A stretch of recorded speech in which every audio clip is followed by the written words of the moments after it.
Hello viewers, আসসালামু আলাইকুম। আজকে এসেছি একটু মাঠের দিকে ধান দেখার জন্য, যেহেতু বৃষ্টি হচ্ছে। তো যেগুলো উপরের জমিগুলো আছে সেগুলো কাটান দিয়ে দিচ্ছে, দিয়ে নিচুগুলো জমিগুলোতে জলগুলো ভরে দিচ্ছে। তার জন্য আমার জমিটা দেখতে এসেছি। তো সেই মাঠ, সবুজ মাঠ এখন সোনালি রূপে পরিণত হতে চলেছে, অনেকটাই হয়ে গেছে বললেই চলে। দেখতে পাচ্ছেন সবুজ আর জায়গায় জায়গায় আছে, হ্যাঁ, সোনালি হয়ে গেছে।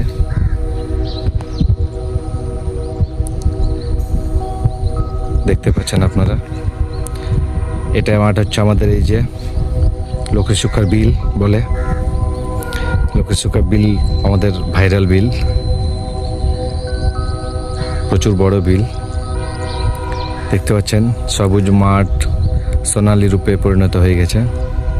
আমাদের সোনালি ধান, উপরে দেখতে পাচ্ছেন ভুট্টার ক্ষেত, ভুট্টা ধান একসাথেই কম বেশ সবগুলো পেকে গেছে, কাটতে হবে। তো দেখতে এসেছিলাম। অবশ্যই একটা জমি আলো আমার জমিতে কাটান মেরে দিয়েছে, জল ঢুকছিল। তো এটা তো ঠিক কাজ না। নিজের ধানটাকে ধান মনে করলে তো আমারও ধানটা তো ধান, আমার কাছে তো সোনা।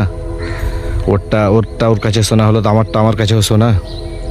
ওরটা জল কাটিয়ে আমার ধানটা ডুবিয়ে দেবে, এটা হয়? আপনারা বলুন বন্ধুরা, এটা কিন্তু যুক্তিসঙ্গত কোনো কাজ না। আপনার কাছে অনুরোধ, আপনারা বেশি বেশি করে ভিডিওটি শেয়ার করবেন। সেই সোনালি ধান ক্ষেত খুব ভালো লাগছে, ঠান্ডা পরিবেশ, মনোরম, সুন্দর সুন্দর শিরশির শিরশির করে বাতাস বইছে।